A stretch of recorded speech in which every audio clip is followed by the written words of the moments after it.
Good afternoon, everybody. My name is Carl, I'm a recovery coach here at Capital Recovery Center. This is our coffee and conversation meeting for the day. An article I have here is how to develop a strong support network during recovery.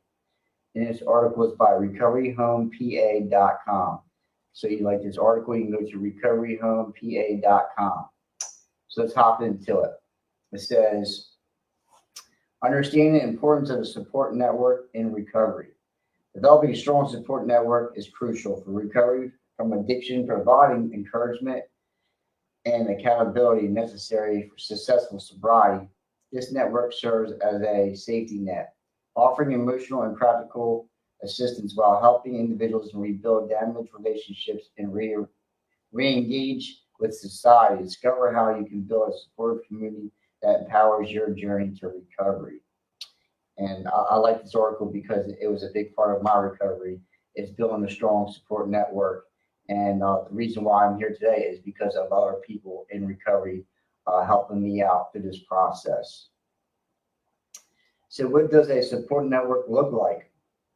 A support network is essential for fostering recovery, especially since the path to sobriety is rarely linear. It typically includes friends and family, trusted individuals who offer unconditional support and understanding. Rebuilding these relationships can be vital, requiring honesty about one's struggles with addiction. So family and friends, building their support and building their trust back up, and actually building new friends and having new people in recovery. And because some relationships, can't be repaired, but a lot of them can. So I build new friends. People in recovery, I make them as a new family. It says sponsors and mentors. Someone with the experience in recovery who provides guidance and accountability, helping navigate challenges. So I am in a 12-step fellowship. I do have a sponsor, and I do have other guys that mentor me too. Because I can't, go through this journey alone. I can't go through this recovery process thinking I can do it by myself. I tried to do that many, many years, many, many times, and I always ended in the same places, around the same people, places, and things, and I just got myself in more trouble. So I needed someone to guide me, to mentor me, and someone to sponsor me to work on myself and hold me accountable for the things I've done and things I do today. It says support groups. It says organizations such as AA and NA, that's Alcoholics Anonymous and Narcotics Anonymous, that create community among members facing similar issues, providing a platform for shared experience and mutual encouragement. Yes. So, like I said, I do a 12-step fellowship. I am involved in Narcotics Anonymous, and there's many other fellowships out there, right? There's many other pathways of recovery that will support you, will help you. I heard this saying before: you have to find your own tribe. It's basically people that can relate, people with shared experience, and can break that sign of isolation, right? So I know for me, when I got in recovery, I felt alienated. I felt different, like I was the worst of the worst, and ain't nobody like me, and they didn't do the things I did, and I was the worst. And I experienced things they have experienced. I always made myself always less than or better than. I was never like make myself equal than everybody else, right? So that was low self-esteem, self-pity, stuff like that. Until other people share with me their stories and what their struggles were and what they've been through, and it made me feel like I can relate, and I've been through the same stuff.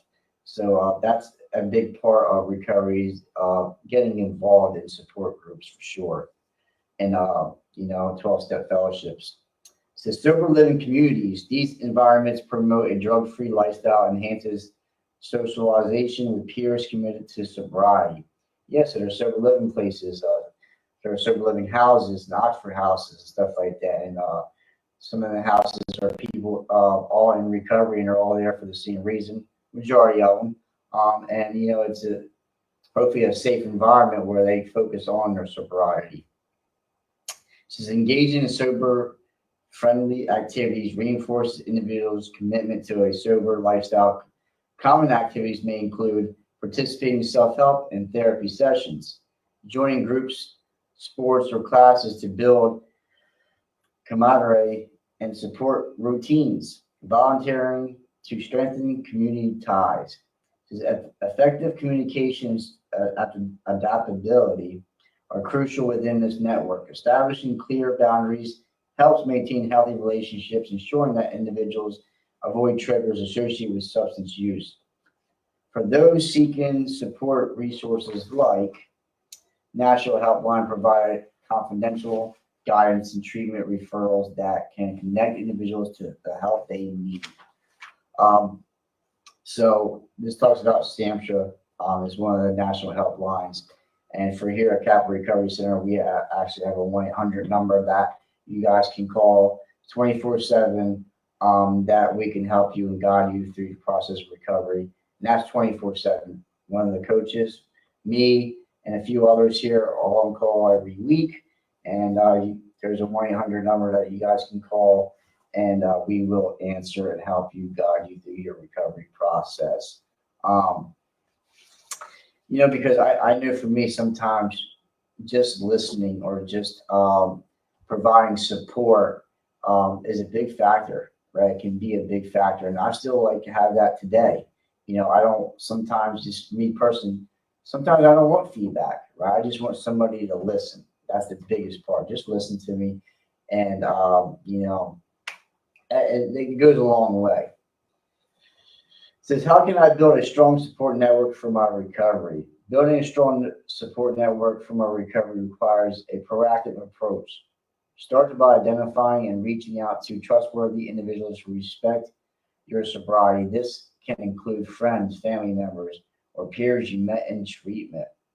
Yeah, so I know for me, I don't hang around with the same people, places, and things that contribute to substance use. I put that lifestyle behind me, so I create new friends and I create a support network. And the people I have in my lives today, support me no matter what. And so I create new friends and new family and in this process of recovery. And I amend the relationships that need to be amended. My mom's always been there for me. She's always continued to be there for me.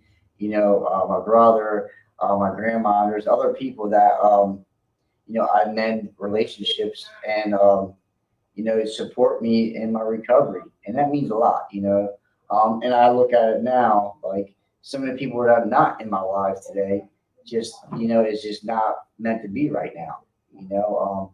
I need to stay grounded and build on my foundation. I don't need nobody bringing me backwards, right? I have people that support me and help me go forward in life.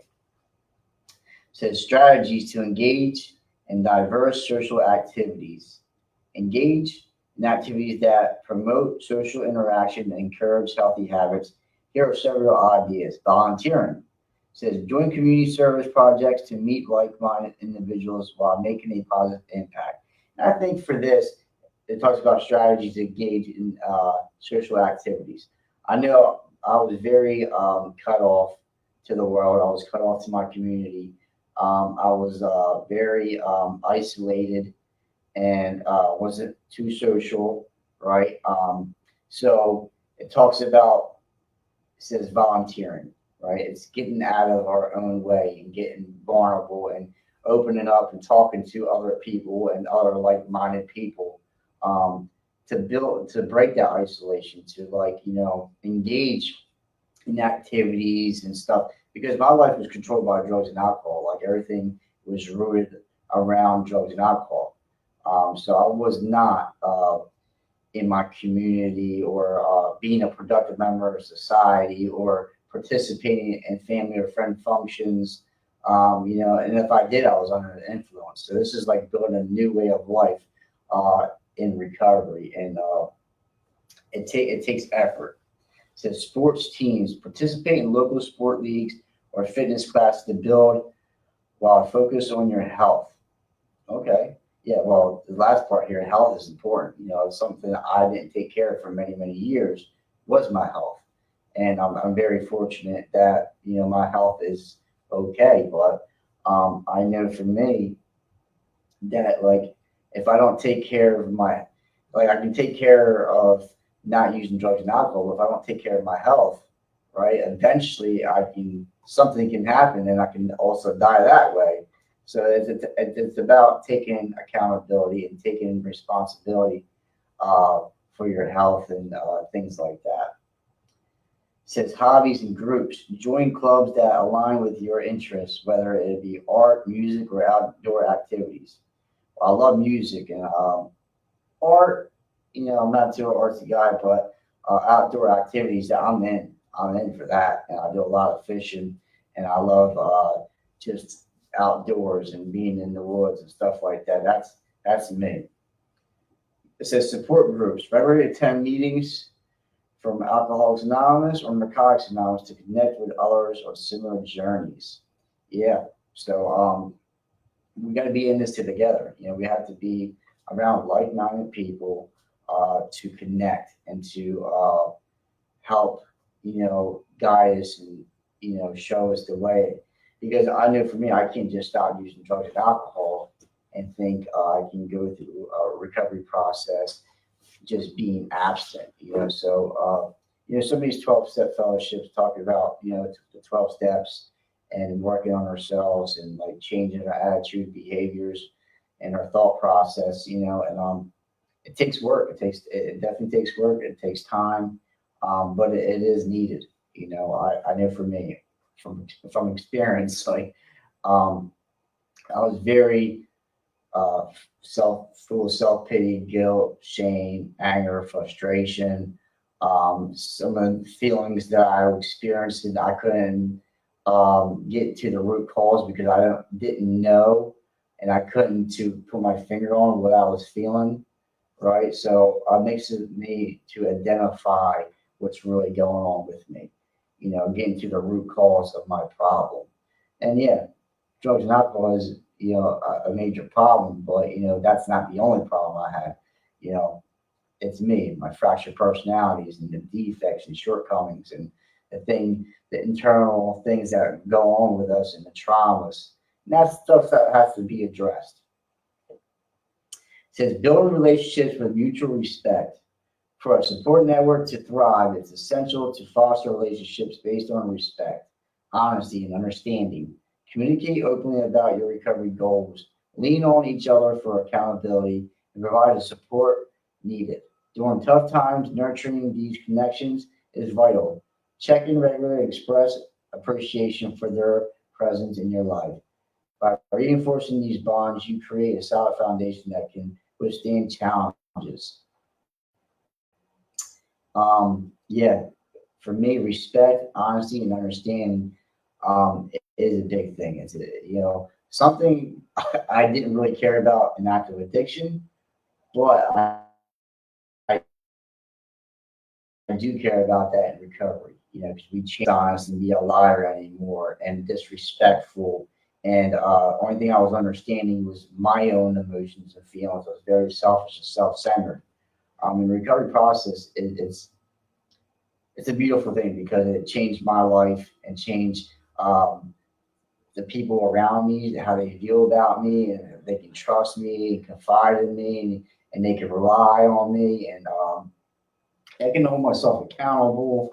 The recovery process has changed me dramatically, but it wasn't just me that did this, right? It was people in my support network, right, in the 12-step fellowship, and the people that love and care about me, my friends and my family, that helped me through this process. Right, I just had some willingness, right? I was defeated, I was broken, I was confused, I was lost, and it was tough, especially in early recovery. It was tough, and I'm truly grateful and I'm thankful that I had the people in my lives that still to this day support me and but that, it takes time, it takes work, building on his foundation, um, of the recovery process, it gets just bigger and bigger.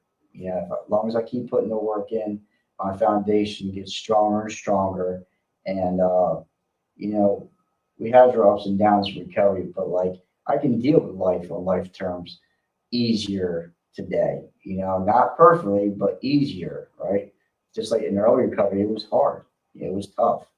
Um, I know for me, I just wanted to stop using drugs and alcohol, and I just wanted the pain to stop. Right? I didn't care about anything else. Right? I didn't think I was going to have the life I have today.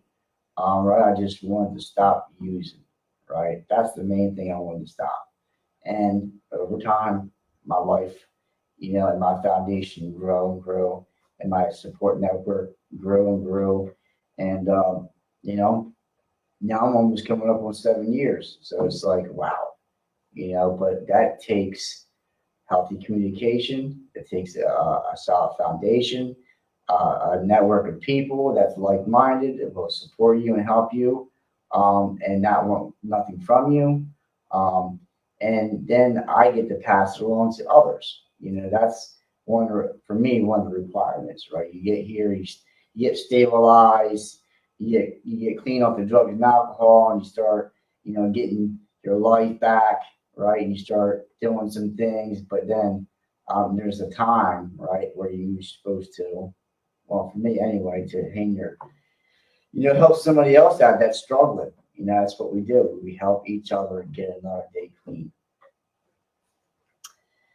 All right, it says maintaining and nurturing supportive connections. Nurturing your support network before a crisis arises is crucial. Here are ways to maintain these valuable relationships. It says regular check-ins. Make a point to touch base with your network regularly. Share both successes and challenges. Yep. Start calling people on a daily basis.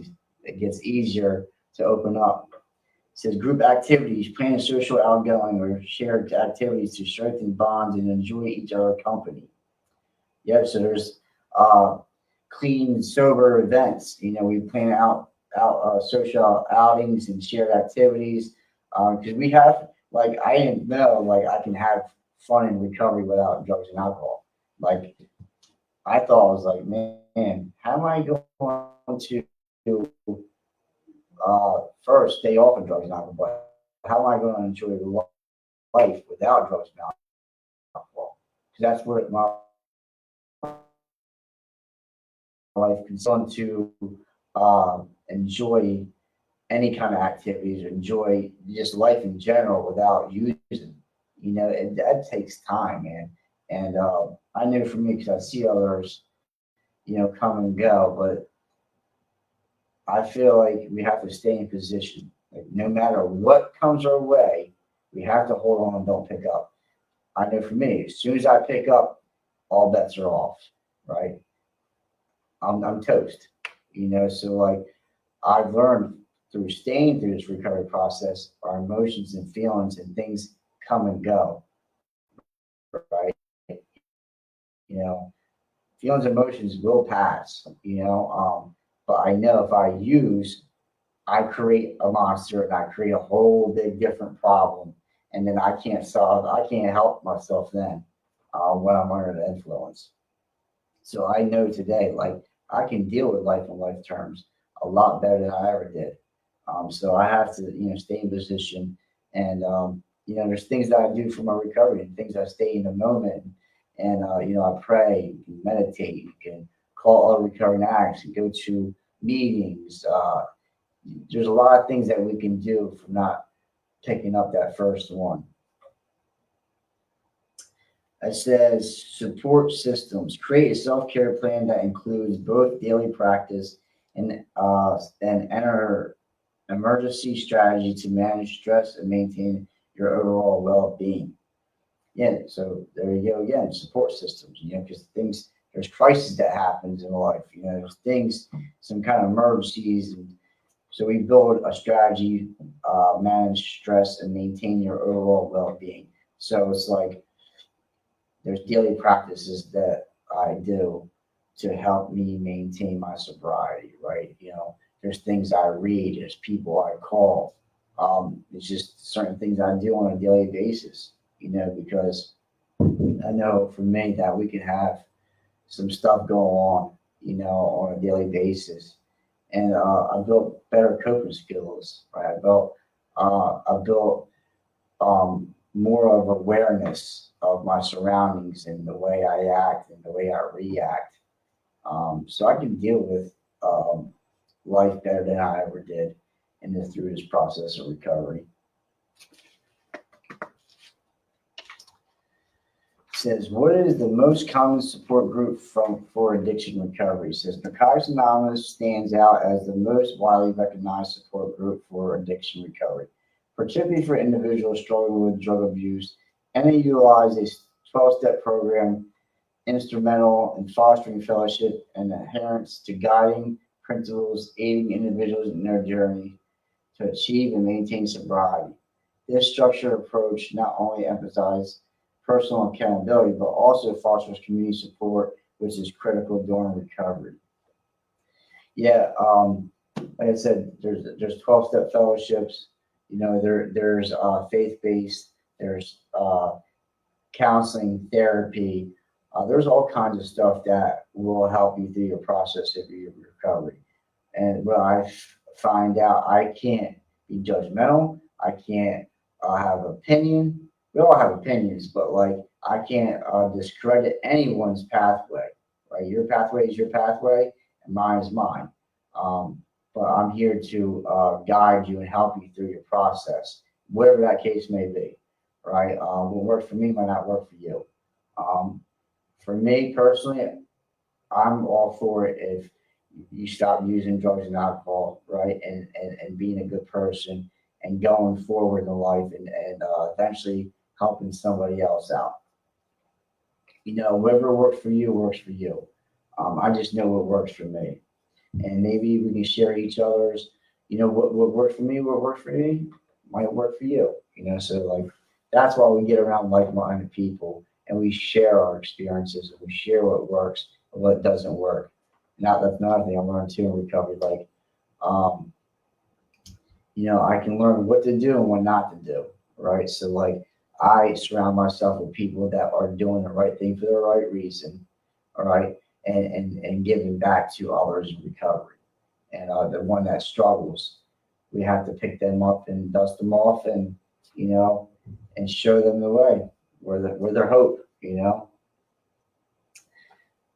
Says the benefits of peer support. Let's see what that is. It says peer support groups are invaluable in the recovery process to provide essential emotional support, accountability, and network of individuals who understand the complexity of addiction. Members can share coping strategies, celebrate milestones together, and offer encouragement during difficult times.